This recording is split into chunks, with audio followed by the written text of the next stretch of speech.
Siapakah sebenarnya orang buta yang disembuhkan seperti yang dikisahkan dalam Alkitab dan juga Al-Quran berikut? Ingatlah, ketika Allah mengatakan, "Hai Isa putra Maryam, ingatlah nikmatku kepadamu dan kepada ibumu di waktu aku menguatkan kamu dengan Ruhul Kudus. Kamu dapat berbicara dengan manusia di waktu masih dalam buayan dan sesudah dewasa. Dan, ingatlah, di waktu aku mengajar kamu menulis, hikmah, Taurat dan Injil. Dan ingatlah pula, di waktu kamu membentuk dari tanah, suatu bentuk, yang berupa burung dengan izinku, kemudian kamu meniup padanya. Lalu bentuk itu menjadi burung, yang sebenarnya, dengan seizinku. Dan, ingatlah, waktu kamu menyembuhkan orang yang buta sejak dalam kandungan ibu dan orang yang berpenyakit sopak dengan seizinku. Dan, ingatlah, di waktu kamu mengeluarkan orang mati dari kubur, menjadi hidup, dengan seizinku. Dan, ingatlah, di waktu aku menghalangi Bani Israel, dari keinginan mereka membunuh kamu, dikala kamu mengemukakan kepada mereka keterangan-keterangan yang nyata. Lalu orang-orang kafir di antara mereka berkata, ini tidak lain melainkan sihir yang nyata. Al-Quran Surat Ali Imran, nomor 5, ayat 110. Apakah jumlahnya hanya satu? Ternyata jumlahnya banyak. Untuk itulah kita harus mengetahui jejak bukti kebenaran kitab-kitab suci dan Al-Quran tersebut. Orang buta dalam bahasa Jawa disebut tunanetra atau pilong, karena kelopak matanya tertutup sejak lahir. Dan Nabi Isa menyembuhkan orang buta atau pilong ini, sehingga kelopak matanya dapat terbuka dan akhirnya mereka bisa melihat. Karena proses penyembuhan ini, menyebabkan kelopak matanya nongol sehingga kaum ini, kita sebut dengan bangsa Mongol. Jadi bangsa Mongol itu adalah kaum yang matanya sipit karena memiliki kelopak yang tidak bisa terbuka yang mengakibatkan kebutaan sejak dari dalam kandungan. Itu sebabnya Nabi Isa membuat kelopak matanya dapat terbuka, meskipun tidak lebar, hingga bisa melihat. Itulah mengapa bangsa Cina, Jepang, Korea, Taiwan, Hong Kong bermata sipit, karena mereka semua adalah keturunan bangsa Mongol. Orang-orang buta atau pilong ini di masa lalu dalam bahasa Jawa disebut memiliki mata bendul seperti mata yang sedang bengkak, karena kelopak matanya yang tebal, tidak dapat terbuka. Itulah yang menyebabkan kebutaan dan hingga sekarang pun, mata mereka masih terlihat sipit atau segaris kecil saja. Jadi walaupun matanya terbuka, namun tidak terdapat lipatan kelopak mata. Itulah ras Mongolia, yang kita sebut dengan suku Mongol. Siapakah yang memberi nama Mongol? Tentu saja Nabi Isa, karena beliau yang menyembuhkan kaum pilong, sehingga matanya terbuka atau nongol. Itulah sebabnya mengapa orang-orang pilong ini, diabadikan namanya menjadi kaum Mongol. Kaum pilong dahulu kala bertempat di tanah Jawa dan setelah mereka bisa melihat, maka mereka menjadi kaum nomaden hingga kini, karena mereka gemar berpindah tempat, suka menggembala dan berburu, sama halnya juga dengan orang Jawa zaman dahulu lainnya. Bukti bahwa kaum Jawa dulu suka berburu adalah adanya situs kandang Krapyak atau Kendang Menjangan di Yogyakarta. Silahkan Anda cari sendiri tentang sejarah situs ini. Dan bukti bahwa kaum Jawa suka menggembala adalah bahwa di kitab Injil, mereka selalu menyebut pengikut Kristus sebagai domba-domba Tuhan. Nabi Isa dalam pewayangan Jawa adalah sebagai keturunan Kresna yang memiliki kulit hitam atau nila, sedangkan di India, Kresna memiliki kulit biru. Oleh karena itu, ajaran Nabi Isa disebut Kristen, juga karena beliau adalah keturunan Kresna. Tanda bukti bahwa Nabi Isa yang menyembuhkan nenek moyang bangsa Mongol adalah dengan adanya toh atau tanda lahir yang berwarna biru pada seluruh keturunan bangsa Mongol, yang kini kita menyebutnya dengan Mongolian birthmark atau Mongolian blue spot.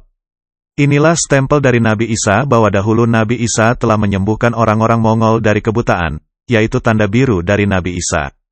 Jadi jika bayi terlahir dengan toh biru artinya mereka adalah keturunan Mongol atau disebut Mongoloid yaitu ras Mongol. Jika kita melihat mata Gus Dur, maka seperti itulah kurang lebih mata Mongol atau mata bendul itu. Jadi orang-orang Mongol dari Jawa itu berpindah-pindah secara nomaden hingga sampai ke Gurun Gobi, Cina, Jepang, dan Korea yang kita kenal sebagai bangsa-bangsa yang bermata sipit. Bercak biru inilah yang dianggap oleh bangsa Mongol bahwa mereka adalah keturunan darah biru atau terah raja. Itulah sebabnya mereka memiliki spirit untuk melakukan ekspansi dan berperang untuk menguasai bumi dan memenangkan peperangan. Bangsa Mongol adalah penguasa tanah di bumi yang dikenal sebagai ahli perang yang sangat kejam dan tak terkalahkan dan selalu menang. Sehingga hampir semua tempat di bumi sudah mereka kuasai dan tunduk pada Raja Mongol yang bernama Kublai Khan. Kaisar Mongol ini juga ingin agar kerajaan Jawa tunduk pada bangsa Mongol karena kerajaan Jawa yang berada di Cina, sudah dikuasai kerajaan Mongol, sehingga mereka mengirimkan utusan Mongol ke tanah Jawa. Alih-alih tunduk, utusan Mongol malah telinganya dipotong dan satunya matanya dibutakan oleh Raja Jawa dan kedua utusan Mongol itu dikembalikan ke Raja Mongol. Mengapa Raja Jawa sangat murka? Karena kaum Mongol sangat berani menantang Raja Jawa untuk tunduk atau sujud. Padahal di masa lalu Raja Jawa yaitu Nabi Isa, telah menyembuhkan mata buta mereka sehingga dapat melihat. Jadi kaum Mongol tidak belajar dan mendengar sejarah asal-usul benang merah sehingga menjadi buta hatinya. Itulah sebabnya dipotong telinganya dan utusan satunya lagi, matanya dibutakan. Rupanya Kaisar Mongol memang buta mata dan hatinya serta tuli. Sehingga pasukan Mongol tetap berani menyerbu ke tanah Jawa, dan alhasil kalah total. Mengapa kerajaan Mongol berani menyerbu tanah Jawa meskipun utusannya sudah dilukai? Selain ingin balas dendam dengan utusan yang dilukai, juga mereka tahu bahwa di tanah Jawa sedang terjadi pergantian kepemimpinan dan lokasi kerajaan dari Jawa Tengah pindah ke Jawa Timur. Jadi mereka pikir raja dan kerajaan Jawa bukan lagi dipimpin oleh kaum Jabarina, kaum Roso. Tetapi mereka keliru, sang Raja Jawa yang baru ternyata juga masih kaum Jabarina, itu sebab mereka kalah. Karena ini adalah tanah Nabi Isa, tanah Hang Tuah atau ini adalah negeri bertuah. Itu sebabnya tidak boleh ada yang merasa di atas angin, sombong dan angkuh terhadap sang ibu, di mana seluruh suku bangsa Adam berasal dari sini. Inilah bangsa ibu Pertiwi atau bangsa Umi. Jadi Umi itu bukan buta huruf. Jadi kita harus mengetahui asal-usul sejarah leluhur Jawa sebagai sejarah bumi yang sejati. Ini yang disebut dengan sastra Jendra Pangruwatin Diu, yaitu bahwa untuk memahami kitab suci yang memiliki bahasa yang sangat tinggi, satu-satunya cara adalah dengan kebersihan dan kesucian hati. Peristiwa kaum Mongol kalah di tanah Jawa terjadi sebelum kelahiran Nabi Muhammad. Dan tanah di bumi di zaman itu sudah banyak dikuasai oleh bangsa Mongol. Padahal sebelumnya Nabi Isa adalah maharaja di bumi.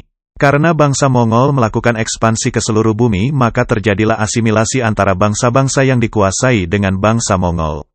Data menunjukkan bahwa 1 dari 200 pria di seluruh dunia, ada kemungkinan mereka adalah keturunan dari Genghis Khan. Ciri-ciri dari keturunan Mongol adalah bermata sipit, tidak punya kelopak mata alias pelupuk mata tebal, ada bercak Mongol atau tanda lahir biru, susah mengucapkan huruf R dengan jelas. Itulah yang disebut ras Mongoloid. Kita saat ini melihat bagaimana terjadi ketegangan di Laut Cina Selatan antara Cina, Taiwan, Filipina, Vietnam, Malaysia dan Brunei. Malaysia juga mempertanyakan, mengapa Pulau Natuna menjadi milik Indonesia? Jadi Malaysia merasa punya hak atas Pulau Natuna, hanya karena letak Pulau Natuna lebih dekat dengan Malaysia. Itulah cara berpikir manusia yang hanya melihat dengan indera mata fisik yang berdasarkan peta bumi dan bukan berdasarkan pada benang merah sejarah bumi. Sesungguhnya Pulau Natuna adalah milik bangsa Indonesia yang dihubungkan dengan samudra, yang bernama Laut Cina Selatan, padahal daratan Cina tidak sampai ke Laut Vietnam, Thailand, Malaysia dan Filipina. Itulah yang hingga kini menjadi perselisihan antara Cina dan 4 negara ASEAN tentang wilayah Laut Cina Selatan tersebut. Laut Cina Selatan dalam bahasa Cina disebut Nanyang, yang diabadikan menjadi nama universitas di Singapura. Jadi betapa berharganya nama Laut Cina Selatan bagi kaum Tionghoa. Jika Malaysia mengklaim Natuna menjadi milik Malaysia, maka Malaysia harus belajar dulu tentang sejarah masa lalu, agar tahu sejarah dan benang merah antara Cina dan Jawa. Jadi dahulu, bangsa Cina, Jepang, Korea, Taiwan, Vietnam, Thailand, tidak berwajah sipit dan tidak punya kelopak mata seperti saat ini. Jadi kondisi saat ini pada bangsa-bangsa tersebut, adalah karena terjadi asimilasi sehingga memiliki ciri-ciri ras Mongoloid. Ketika lahir Nabi Muhammad SAW sebagai maharaja atau kaisar di bumi, maka kerajaan Jawa di Cina yang dahulu diambil alih oleh kerajaan Mongol, dikembalikan lagi menjadi milik kerajaan Jawa. Itu sebab bentuk arsitektur kerajaan di Cina yang disebut dengan Forbidden City atau kota terlarang, dalam hal arsitektur sama dengan bentuk arsitektur kerajaan di Jawa yaitu menggunakan model joglo. Dan hingga kini tidak ada raja atau kaisar di Cina. Kerajaan Cina sekarang telah menjadi bekas istana sebagai museum, yang bernama Kota Terlarang atau Zijinceng atau Forbidden City atau Tanah Haram yang dalam bahasa Jawa disebut Mataram. Waktu itu, kerajaan Cina sebenarnya berada di bawah kerajaan Jawa, itulah sebab simbol dari kerajaan Mataram adalah Praja Cihna. Dan Laut Selatan itu adalah Laut Kidul. Itu sebab Laut Cina Selatan adalah nama sandi dari Praja Cina di Laut Selatan atau Laut Kidul. Jadi sebenarnya rakyat Cina, dahulu punya raja di tanah Jawa bernama Cheng Ho. Kata Cheng berasal dari kata Zijin Cheng atau kerajaan terlarang dan Ho adalah Hong atau Hang. Yang ternyata Cheng Ho adalah Nabi Muhammad Shallallahu Alaihi Wasallam yang diberi gelar Cheng Ho oleh kaum Cina. Dengan kata lain, Laut Cina Selatan merupakan tanda jejak bagi rakyat Cina untuk tahu sejarah asal-usul tanah leluhurnya. Itu sebab rakyat Cina merasa wilayah Laut Cina Selatan sampai ke tanah Jawa itu leluhurnya. Oleh sebab itu, Raja Jawa saat itu diberi marka batas hingga sebelum Pulau Natuna. Pulau Natuna adalah pagar penghalang agar Cina berhenti mendekati negeri tanah haram yang sesungguhnya yaitu Mataram. Jadi jika Natuna bukan milik Indonesia maka wilayah negara Cina bisa sampai ke Singapura, Malaysia dan Filipina. Jadi Indonesia menghentikan Cina, agar wilayah Cina tidak masuk ke ASEAN melalui penguasaan Pulau Natuna oleh Indonesia. Nat artinya garis dan tuna artinya tidak dimiliki dalam hal ini adalah pembatas. Jadi Natuna itu artinya adalah garis pembatas. Dengan kata lain, batas Laut Cina Selatan harus berhenti di Pulau Natuna, dan rakyat Cina tidak berani dengan sabda Raja Jawa, karena mereka tahu bahwa Raja Jawa adalah para Rasul Allah dan anak-anak keturunan Rasul. Dan kerajaan di Cina dahulu adalah milik kerajaan Jawa. Jadi itulah sebabnya pemimpin Indonesia, harus mereka yang memiliki karakter Jabarina. Tahu tentang sejarah Nusantara yang sejati dan memiliki marwah yang secara spiritual akan dihormati oleh bangsa-bangsa lain. Jika hal ini tidak dipenuhi, maka semua bangsa-bangsa dunia akan masuk ke bumi Indonesia. Terutama bangsa Barat sudah pasti yakin bahwa tanah haram akan dapat mereka taklukkan. Demikian juga kaum India, Cina, Arab, Jepang, Korea, Rusia, bangsa Latin, juga tahu tentang hal tersebut. Orang-orang yang belajar geopolitik pasti tahu bahwa potret wilayah Indonesia sebenarnya sudah terbagi bagi antara negara Barat dan negara Timur. Dan rakyat Indonesia tidak menyadari tentang hal itu, bahwa ancaman luar akan membuat Indonesia hancur karena rakyatnya sudah tidak akur lagi dengan banyaknya golongan-golongan dan partai-partai dengan sistem liberal yang saling egois, yang mau menang sendiri dan untung sendiri. Mungkin yang dapat melihat ini, adalah kaum Jabarina yang asli. Yang mengerti bahwa Indonesia adalah negeri Katulistiwa dan tanah haram. Mengenali bahwa leluhurnya adalah para anbiya, yang saat ini sudah berevolusi menjadi bangsa Indonesia yang kita lihat sekarang. Jika rakyatnya sudah banyak merusak bumi dan saling berkelahi memperebutkan pepesan kosong apalagi pemimpinnya tidak tahu atau bahkan tidak percaya bahwa leluhurnya adalah para anbiya, maka itu artinya tanda-tanda sirna ilang kertaning bumi. Siapa yang membangun kerajaan terlarang yang disebut Zijin Cheng, yang secara harfiah bermakna kota terlarang ungu di Cina? Dialah Ratu Sima dari kerajaan Kalingga atau kita mengenalnya dengan Siti Maryam. Kerajaan Kalingga adalah kerajaan keling atau kaum ungu atau indigo.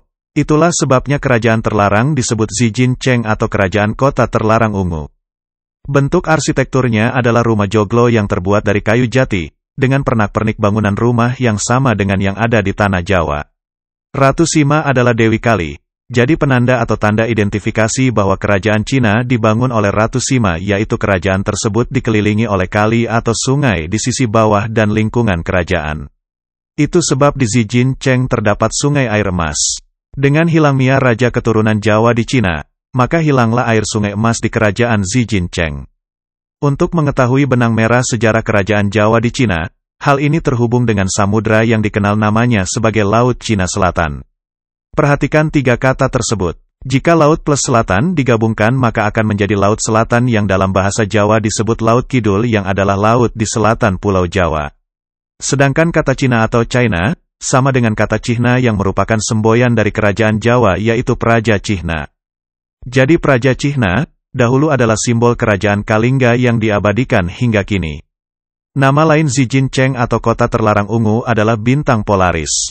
Polaris adalah bintang di atas belahan bumi utara yang lurus searah dengan poros bumi. Itulah sebabnya disebut juga bintang utara atau bintang kutub, yang paling terang dan paling besar. Apakah kita masih ingat kisah tentang kelahiran Nabi Isa atau Yesus, yang didatangi oleh orang-orang Majusi? Ketika Maryam melahirkan bayi Nabi Isa atau Yesus, maka di langit bagian bumi utara, tampak bintang Polaris yang sinarnya paling terang dan besar, yang bentuknya lurus menuju ke arah poros bumi.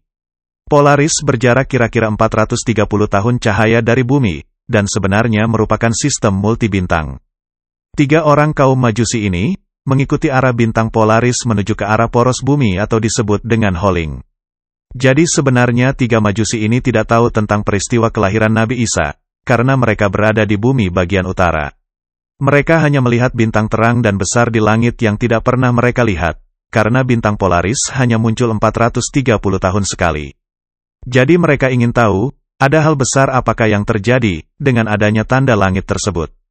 Mereka akhirnya mengikuti arah yang ditunjuk oleh bintang Polaris menuju ke poros bumi atau negeri titik nol bumi atau negeri Holing atau lobang lingkar nol bumi. Itu sebabnya kerajaan Kalingga di tanah Jawa disebut Holing oleh kaum Cina. Karena itulah titik pusat bumi atau sekarang kita mengenalnya dengan Greenwich Mean Time, yang sudah dipindah oleh bangsa Inggris.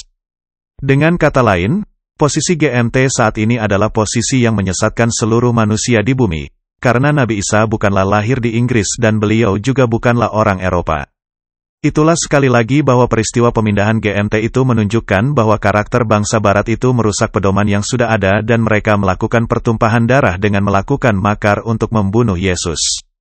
Jadi penamaan Zijin Cheng atau kota terlarang ungu dan bintang Polaris adalah bahasa sandi yang dibuat oleh Siti Maryam atau Ratu Sima, di mana ketika melahirkan bayi Nabi Isa itu juga bersamaan dengan munculnya bintang Polaris. Kota terlarang atau tanah haram itu kalau ditulis dengan cara Jawa maka terbaca Aram atau Haram. Ibu itu mata, maka akan terbentuk nama Mataram. Jadi itu sebab Zijin Cheng adalah kerajaan Jawa yang berada di Cina, dan dengan mengetahui bahwa Ratu Sima itu adalah Siti Maryam, maka sebenarnya senjata meriam itu diciptakan oleh Ratu Sima dan jejak Ratu Sima di Cina itu diabadikan dalam budaya Cina dengan melakukan ritual menyalakan mercon dan kembang api pada peristiwa-peristiwa penting. Kaum Buddha menyebutnya sebagai Buddha Maitreya. Mengapa Ratu Sima membangun kerajaan di Cina? Selain sebagai perintah Allah, maka ketika Sang Ratu Adil muncul, maka 3 negara Majusi sudah menjadi negara besar yang berpengaruh di bumi dan akan mengulangi sejarahnya lagi bersama Sang Ratu Adil. Pertanyaannya, siapakah sebenarnya kaum Majusi itu? Sebenarnya Al-Quran dan Kitab Injil, dengan sangat jelas mengisahkan tentang kaum Majusi ini. Ikuti terus kisah selanjutnya.